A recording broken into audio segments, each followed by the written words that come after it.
You wake up strapped to a table, needles pumping something thick and green into your blood. Your skin burns from the inside out, bones cracking, reshaping, growing. You try to scream, but your vocal cords are already changing, deepening into something that isn't quite human anymore. This is FEV. This is how humanity dies, not in nuclear fire, but in vats of bubbling green horror. My name was Dr. Marcus Chen, was. I need you to understand that distinction because by the time you hear this recording, the man I used to be will be long gone. I'm leaving this holotape in Vault 87's medical bay, hidden where only someone desperate enough to come looking for answers might find it. If you're listening to this, you need to know what we did, what I helped create, what's still happening in the depths of this vault and a dozen other facilities across what's left of America. I was there when they brought in the first test subjects, 2078.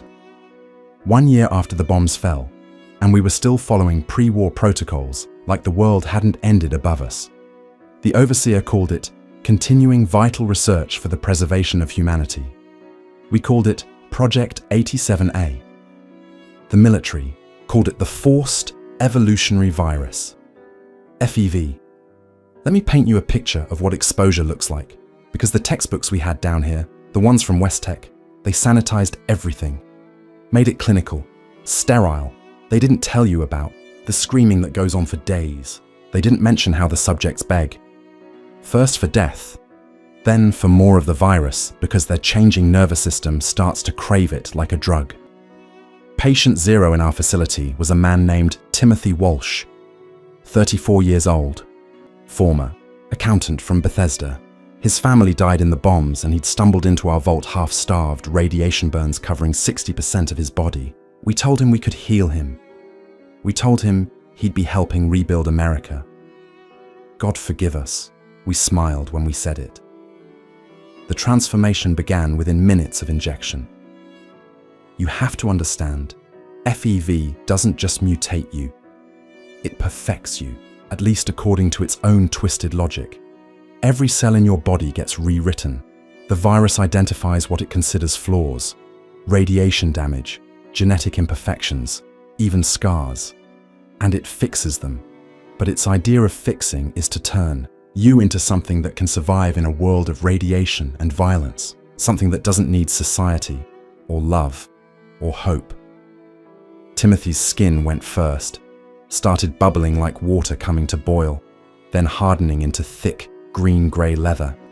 His bones began extending, pushing through muscle that was growing too, fast to keep up. I watched his fingers elongate, joints popping and reforming. His skull, Christ, his skull expanded like someone was inflating it from the inside. You could hear it, this wet, cracking sound that still wakes me up at night. But the worst part, he was conscious through all of it. The FEV doesn't let you pass out, it keeps your nervous system firing at maximum capacity because it needs you awake to properly map your neural pathways before it rewrites them. Timothy looked at me with eyes that were still human, still capable of fear and confusion, even as his face restructured itself into something monstrous. He tried to speak, but his jaw had already begun to extend, teeth falling out to make room for the newer, larger ones growing in. 72 hours. That's how long a full transformation takes. 3 days of bones breaking and healing, of organs, shifting position, of your brain desperately trying to hold on to who you were while the virus tells it to forget. Most subjects lose higher reasoning by hour 48. They become simplified, strong, aggressive, but with the mental capacity of a child. A very dangerous, very angry child. The pre-war military developed FEV at the Mariposa military base in California. Officially, it was meant to create super soldiers, humans who could survive nuclear fallout, who could fight in irradiated zones without protection. The Pan-Immunity Virion Project, they called it initially. Make Americans immune to any biological weapon the Chinese might deploy. But somewhere along the way, the project shifted. Instead of making humans resistant to change, they decided to make humans capable of controlled change. Forced evolution. What they discovered was that radiation and FEV don't mix well.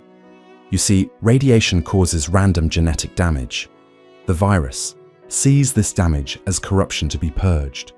So when you expose someone with radiation damage to FEV, which after the bombs is basically everyone, the virus goes into overdrive trying to fix what can't be fixed. The result? Super mutants. 10 feet tall, muscle mass increased by 400%, skin thick enough to stop small caliber bullets, and sterile. Completely, irreversibly sterile. That's the cosmic joke of FEV. It was supposed to be the future of human evolution, but it creates evolutionary dead ends. Super mutants can't reproduce. They can only make more of themselves by dragging humans to conversion facilities and forcing them through the same hell. We had 37 subjects in Vault 87 before things changed. Each one followed the same pattern, with minor variations. The women transformed slightly faster. Something about lower muscle mass, meaning less tissue for the virus to rebuild. Children. We only had 3 children in the test group. The overseer insisted, said we needed a complete data set. I won't describe what happened to them. I can't. Some things should die with the person who witnessed them. But I need to tell you about Subject 23 because he was different. His name was Roger Maxim, and he'd been a scientist at a research hospital in DC. Unlike our other subjects, Roger had minimal radiation exposure. He'd been in a sealed, clean room when the bombs hit and made it to our vault within days. When we exposed him to FEV, the transformation was cleaner, more controlled. Roger retained most of his intelligence. He could speak, reason, even joke in that dark way he'd always had. But he wasn't Roger anymore. The virus had stripped away things that are harder to quantify than intelligence. Empathy, creativity, the ability to see beauty in small things. He looked at his former colleagues like we were specimens, inferior specimens. He started calling himself a meta-human and us base humans. He said we were evolutionary dead ends, not him. Said the future belonged to his kind. The overseer was thrilled. Finally, a successful test that retained higher brain function. They started screening for low radiation subjects, but those were increasingly hard to find. So they tried something else. They began experimenting with different strains, different concentration levels, different delivery methods. Aerosol FEV that could transform entire populations.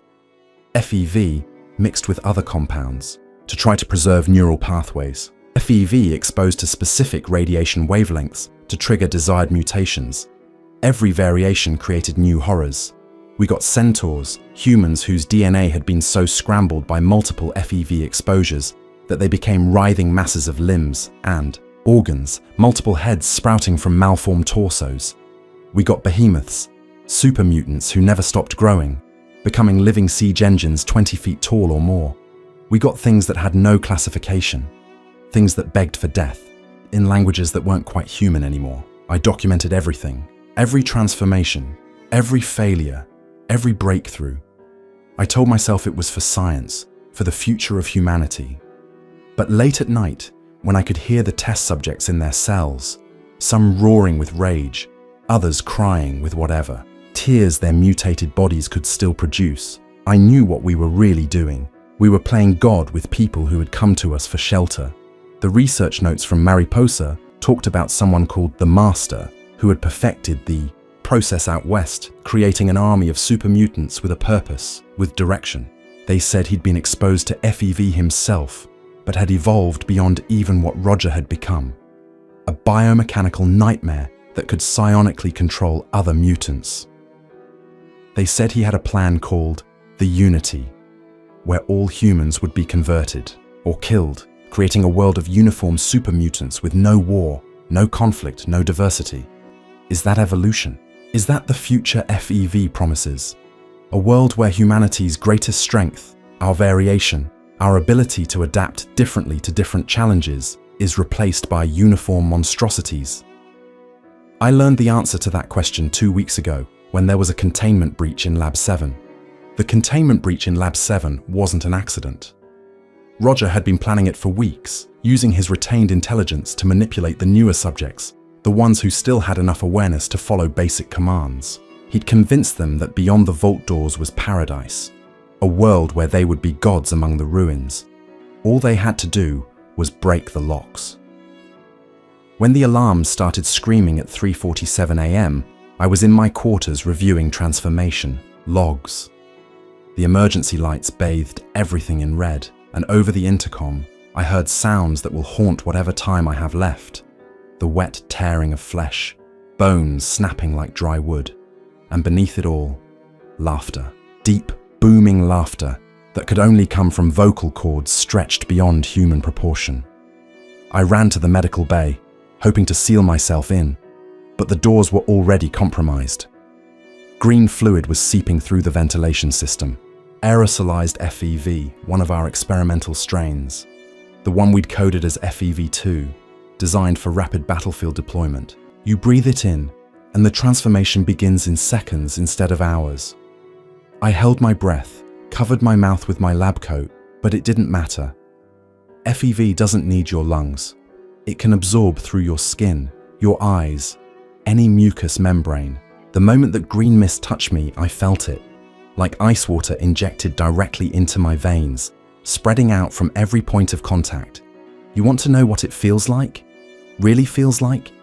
Imagine every cell in your body suddenly waking up, becoming aware of itself, and then deciding it's not good enough. Imagine your DNA unzipping and rezipping with new instructions, each change sending signals to your brain that shouldn't exist, colors that aren't in the visible spectrum, sounds your ears weren't designed to process, sensations that the human nervous system has no words for. My hands went first. I watched them swell, skin stretching until I could see the blood vessels beneath, purple and black like spreading bruises. My fingers cracked, lengthened, and the pain, God, the pain was exquisite in its completeness. Not just physical, but existential. Every nerve ending firing at once, trying to tell my brain what was happening while my brain itself was being rewritten. But I was lucky, if you can call it that. My exposure was limited, diluted by the air mixture. I managed to inject myself with a Radaway derivative we'd been developing. Not a cure, but something that could slow the process, buy me time, maybe days, maybe hours, long enough to leave this recording, long enough to confess. While I fought my own transformation, I could hear the others throughout the vault. The security feeds were still working, and I watched 20 years of research collapse into chaos. The fully transformed subjects were hunting the vault staff, not to kill them. That would be merciful. They were dragging them to the FEV chambers, forcing them into the vats. Join the future, Roger's voice echoed through the halls. Become what you were meant to be. I watched Security Chief Morrison, a man who'd survived 2 tours in Anchorage, get cornered by what used to be Subject 12. She had been a kindergarten teacher before the bombs, Sarah something. Now she was 8 feet of muscle and rage, but when she grabbed Morrison, she cradled him almost gently. "Don't be scared," she said in a voice like grinding stone. "It only hurts until you're better." Then she carried him, screaming, to the transformation chambers. This is what people don't understand about supermutants. They're not just mindless brutes. The process doesn't destroy who you were. It simplifies you, distills you down to base instincts and whatever mission the virus thinks you should have. And for most of them, that mission becomes conversion. Spread the virus. Make more like themselves. It's evolutionary imperative stripped of all subtlety. But there are exceptions, variations. Let me tell you about the different strains we catalogued, because if you're out there in the wasteland, you need to know what you might encounter. FEVI, the original Mariposa strain. This creates your standard supermutant. Green skin, massive muscle growth, heightened aggression, significant intelligence loss in most subjects. But 1 in 10 might retain enough intelligence to use complex weapons, set traps, even lead others. These are the masters, the overlords. They remember being human and hate you for reminding them what they've lost. FEV2, the aerosolized strain, faster acting but less stable. Subjects often die during transformation, their bodies unable to handle the rapid changes.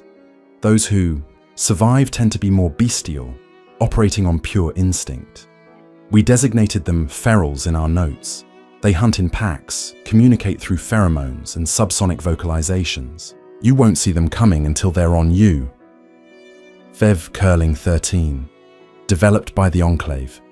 This was meant to be a targeted bioweapon.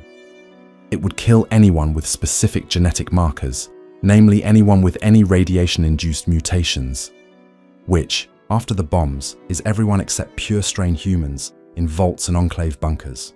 But when it interacts with existing FEV strains, it creates something worse. We only saw it once, in a captured subject from the capital wasteland. The transformation never stopped.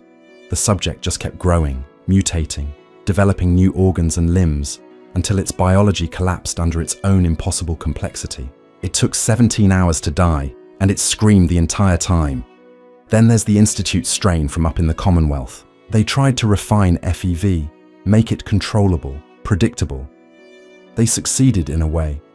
Their super mutants are more uniform, but also more tragic. They retain just enough intelligence to know what they've lost, just enough humanity to suffer from its absence. I've read reports of Institute super mutants standing at the ruins of their old homes, trying to remember why these places mattered to them. But the worst, the absolute worst, that's what happens when FEV interacts with other mutations. Ghouls exposed to FEV don't become super mutants. They become something else. The radiation in their bodies fights the virus, creating a biological war zone. Most die in agony. The few who survive become what we called ravagers, beings of pure hunger, their metabolism accelerated beyond sustainability. They need to eat constantly, anything organic, and they're never satisfied. Their bodies digest themselves between meals, regenerating just fast enough to keep them alive and suffering. I'm telling you this because I need you to understand. FEV isn't just one thing. It's a family of nightmares, each strain creating its own specific horror. And they're all still out there, in vaults like this one, in old military bases, in underground labs where pre-war scientists thought they could improve on humanity. The master from out west, the one I mentioned, he had the right idea in a twisted way. He wanted to unify all FEV strains, create one perfect version that would transform humanity into a single, unified species. No more genetic variation meant no more conflict over differences. But he failed to understand that variation is survival. When one disease could wipe out an entire species, when one environmental change could end everything, diversity isn't a weakness. It's the only thing that ensures something survives. But Roger, our subject 23, he had different ideas. As I huddled in the medical bay, watching my skin slowly turn that familiar green-grey, he broadcasted his manifesto through the vault's PA system. He talked about controlled evolution, about choosing who gets transformed and who remains human. A caste system based on FEV exposure. The transformed would be the warrior class, the protectors. The humans would be the thinkers, the creators, preserved for their intelligence and creativity. And overseeing it all would be beings like him, intelligent mutants who bridged both worlds. The virus isn't a curse, he said, his voice reverberating through the speakers. It's a gift we're too primitive to understand. In a world of radiation and death, FEV makes us immortal. No disease can touch us. Radiation heals us instead of killing us. We don't age, we don't tire. We are what humanity needs to become to survive the world we destroyed. He wasn't entirely wrong. Super mutants are functionally immortal. Their cells regenerate faster than they degrade. They're immune to all known diseases. Radiation actually accelerates their healing. In a purely practical sense, they're perfectly adapted to the post-nuclear world, but they're sterile. Every single one. The FEV damages reproductive cells beyond repair, so they're immortal individuals watching their species die out one conversion at a time. That's why they're so desperate to transform others. It's not just programming or instinct. It's loneliness. Imagine being the last of your kind, unable to create more like you except by destroying something else. Imagine looking at humans and seeing either future family or reminders of what you can never be again. I've been in this medical bay for 6 days now. The transformation is slower than usual. The Radaway derivative is working, but it's a losing battle. My muscle mass has increased by 60%. My bones ache constantly as they thicken. Yesterday, I pulled out 3 teeth to make room for the new ones growing in. My intelligence is still intact, but I can feel it slipping. Complex. Equations that were second nature now take effort. Names of colleagues fade in and out of memory. But the worst part is that I'm starting to understand Roger's perspective. The virus whispers to you, you see, not literally, but through your changing neural chemistry. It makes you feel powerful, makes you believe that this is improvement, not degradation. Yesterday, I caught myself looking at my reflection. Green-tinged skin, protruding brow, muscles rippling with unnatural strength, and thinking I looked better. The overseer is dead. Roger killed him 3 days ago, but not before extracting the Vault's complete FEV database. He knows about our sister facilities, Vault 92, where they were testing sonic-based delivery systems, Vault 22, where they combined FEV with botanical research. The classified sites we only had code names for: Epsilon, Theta, Omega, each one experimenting with different strains, different applications. Roger's building an army, but not just of mindless brutes. He's selecting for intelligence, choosing subjects with minimal radiation exposure, using controlled doses to preserve higher brain function. He's creating a new species, one that can think, plan, and execute complex strategies. And the worst part of me, the part that's more virus than man now, wants to help him. I need to tell you what I did last night before the virus takes the rest of my reasoning. I opened the emergency seal on Lab 9 and released everything inside. 63 vials of experimental FEV strains, all mixing in the air, creating combinations we never tested. I can hear them reacting now, bubbling and hissing through the ventilation. Roger is screaming in rage, but it's too late. If Vault 87 is going to be a tomb, let it be a tomb that warns others. You see, I've learned something in these final days of my humanity. FEV doesn't just transform the body, it transforms the soul, if such a thing exists. Every strand of human DNA carries millions of years of evolution, of survival instincts, of social bonding that made us the dominant species. The virus overwrites all of that in 72 hours. It takes everything our ancestors died to give, us, and replaces it with something artificial, something designed in a lab by men who thought they could improve on nature. The transformation is almost complete now. My fingers are too thick to hold a pencil, so I'm recording this directly to holotape using what's left of the medical bay's equipment. My voice doesn't sound like me anymore. It's deeper, like words are being dragged up from a cavern. But I need to finish this. I need to tell you about the children. Vault 87 wasn't the only facility running these experiments. We had a partner vault, number withheld from most documentation, but I found it. Vault 75. They were testing FEV on children exclusively, believing that younger subjects would adapt better to the virus, their nervous systems more plastic, their DNA more receptive to change. The scientists there thought they could create a generation of perfect humans, enhanced but not monstrous, intelligent but controllable. They were wrong. Children transformed by FEV become something else entirely. Their growing bodies can't process the rapid changes. They become stuck in a perpetual state of transformation, never fully human, never fully mutant, constantly shifting, constantly in pain. The few who survived more than a week developed a kind of collective consciousness, connected through pheromones and electromagnetic fields generated by their mutated nervous systems. They called them the Unity Collective in the reports. These children, if you can still call them that, developed abilities we didn't understand. Telepathic communication over short distances. The ability to sense FEV in others from hundreds of yards away. Some could even influence the transformation process in newly exposed subjects, guiding it, shaping it. They were becoming something that transcended both human and supermutant, a third option that terrified even the researchers who created them. The last report from Vault 75 was dated 3 months ago. It simply said, "They're aware. God help us, they know what we did to them." But let me return to the present, to what's happening here in Vault 87. Roger's army has grown to 43 intelligent mutants. They've processed most of the vaults.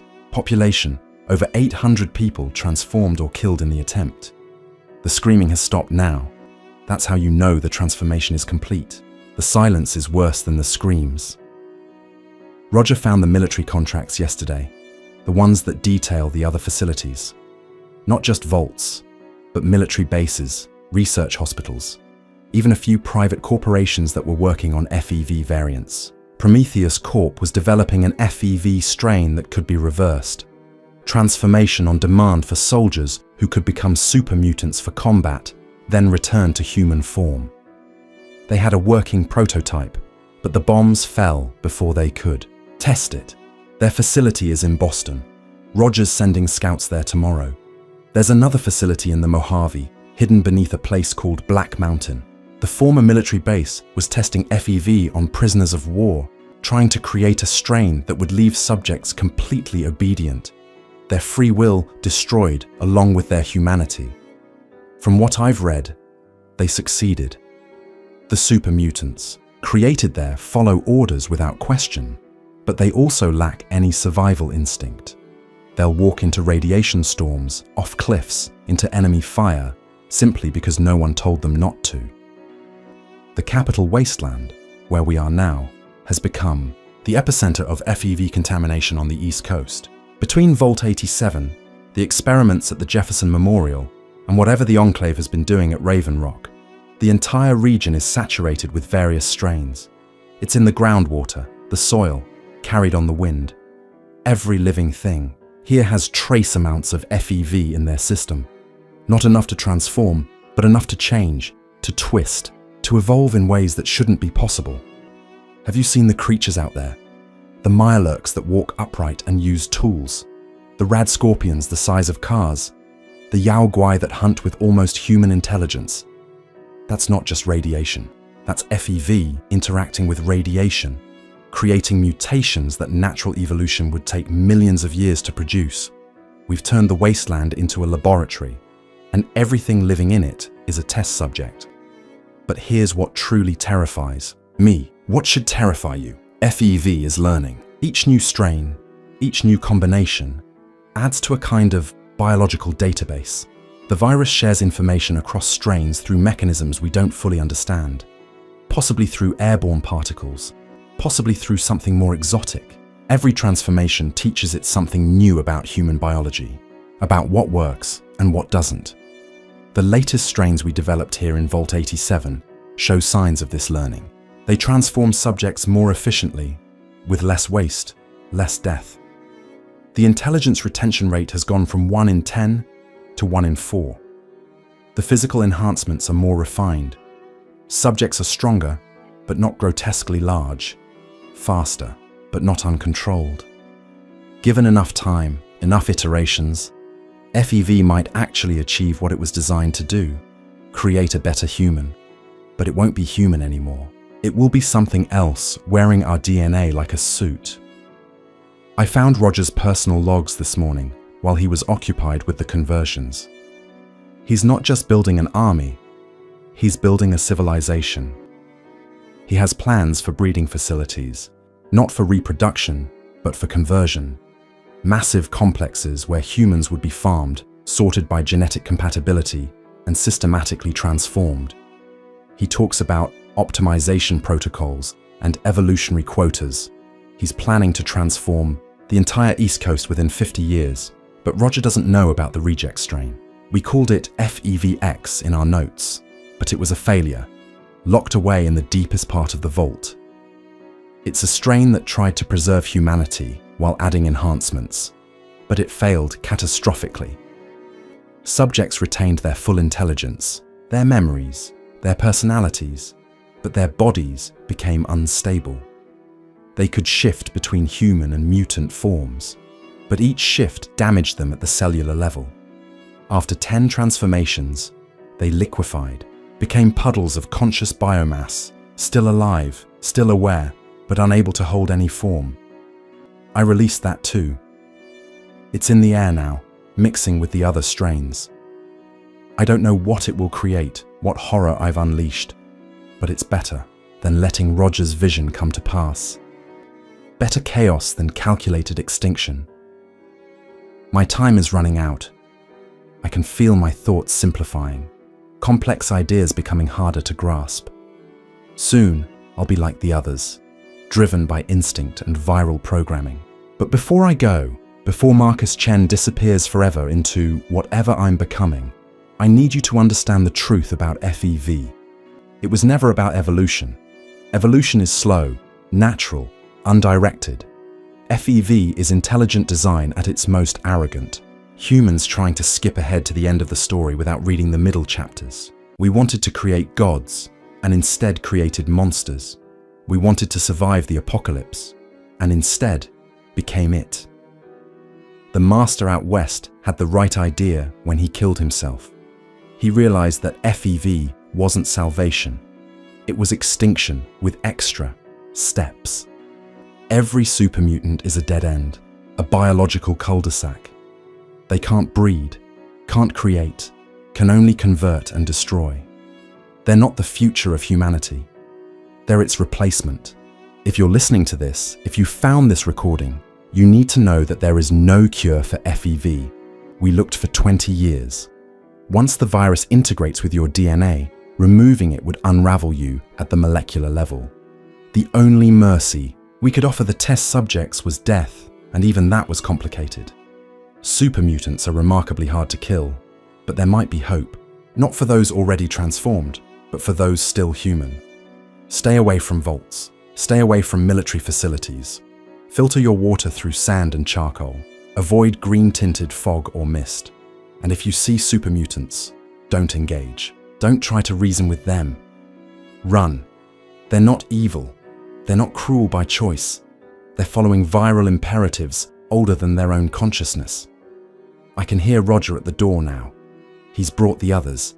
They're calling me brother, telling me to embrace what I'm becoming. Part of me wants to.